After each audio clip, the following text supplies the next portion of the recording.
10 winner because then you get the Nuggets, right? And we had the conversation about that. That was a hypothetical. If they lose, is it the worst thing in the world? Mike Greenberg, Greeny, of course, on Get Up. Well, he went to a different place than we went yesterday. Let's take a listen. I'm going to say something in duck because I know that it is controversial. And I know that it flies in the face of absolutely everything that the spirit of competition was born to create. And you just said, Herman Edwards, you play to win the game. The Lakers should not play tomorrow night. They should not play LeBron. They should not play AD. They do not want to be the 7 seed. You want to be the 8. I'm taking my chances in a one and done at home against either Sacramento or Golden State and go in against the very young OKC Thunder in round 1 instead of going into the buzzsaw that is Denver. I think it is worth the risk. All right, we heard the highlights, ESPN LA 710 in LA. Bold strategy, Cotton. And then that. So there's a difference between residual effect of losing not being that bad and actively trying to lose. Smalls, is Greeny on to something? I understand where he's coming from because Denver really is that scary. But if you think that you're in a position to compete for an NBA title, you're likely going to have to face them at some point. And that's a risk to sit your players and just assume you're going to win the second game. I don't know. I don't think that I could ever go there because I want my team and the players on my team to think that they can beat anybody. And that includes the Denver Nuggets. I want them to go into that matchup thinking we're going to find a way to win. Yeah, that's an absolutely ridiculous take by Greeny. And we love Mike Greenberg on this show, but you have 2 opportunities to win 1 game to extend your season. You can't mess around with that. You can't take those opportunities for granted, especially when the team waiting for you in the second play-in game could be the Golden State Warriors, and you faced off against them over the last week of the regular season, and they made 26 three-pointers. They shot 60% from 3 and smoked you. So, yeah, I don't think you can go down that road. And let's just be honest about this, Ev. It's a 1-game sample size, single elimination. Remember, Major League Baseball, and they used to have a wild card format where it was game 163, where it was a single elimination. They moved away from that because they acknowledged how fluky it was. They went to a best of 3 when it came to the wild card games to get into the postseason. Why? Because it's so fluky when you're talking about 1 game, 1 night to determine whether or not your season leads to the playoffs or whether or not you're going to Cancun. I just don't think you can mess around with that. I think you've got to go ahead and take care of your business, do everything you can to beat the New Orleans Pelicans tonight. And, hey, you get the Denver Nuggets in the first round. It's not ideal, but if you consider the fact that you got LeBron and AD healthy, you got them rested because you're going to have 4 days off, and in between games in the first round, you've got multiple days off.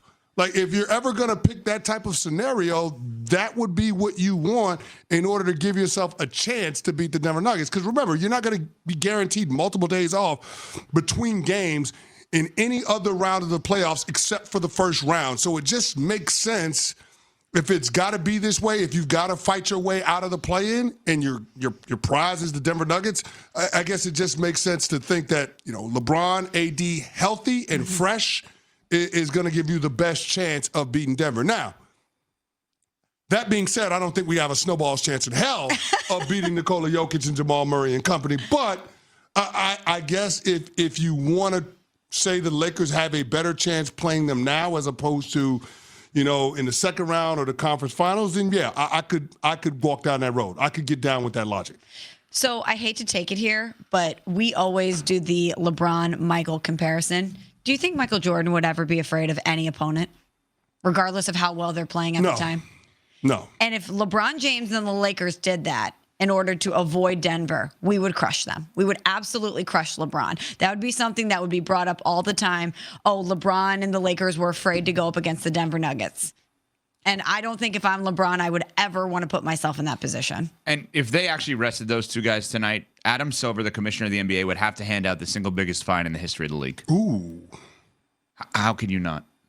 If they said, you know what, we are going to rest our guys for the next matchup. Now, I know AD's banged up. I get it. But AD played, 76 games this year? He has proven to actually play through injury this year. And yes, our sports information department, stats and information put out there, the Nuggets have won 8 straight against the Lakers, including the playoffs. 4 of those came by double digits.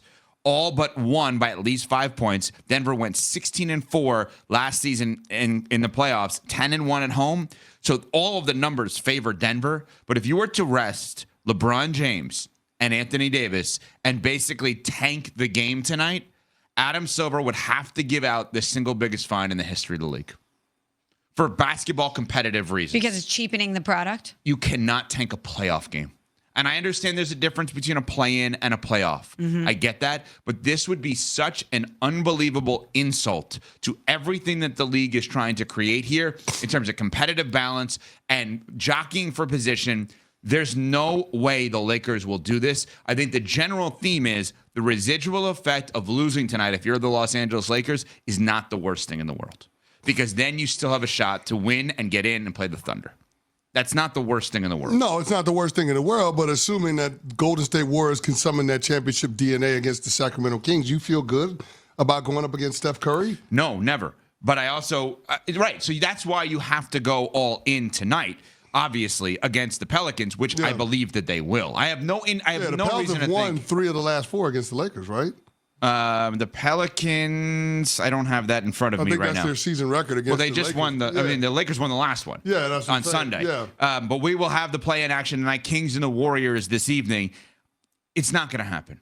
I understand what Graney's saying, but it is not going to happen in any way, shape, or form. I believe the Lakers are going to go all in tonight, and you're going to look at this team tonight, whether they win or lose, and think by the end of the night, yes, they wanted to win this game. All right, coming up. There are a lot of teams out there that are trying to win this year in the NFL that shouldn't be. We will explain what that means next. We're on Sportsmanlike, presented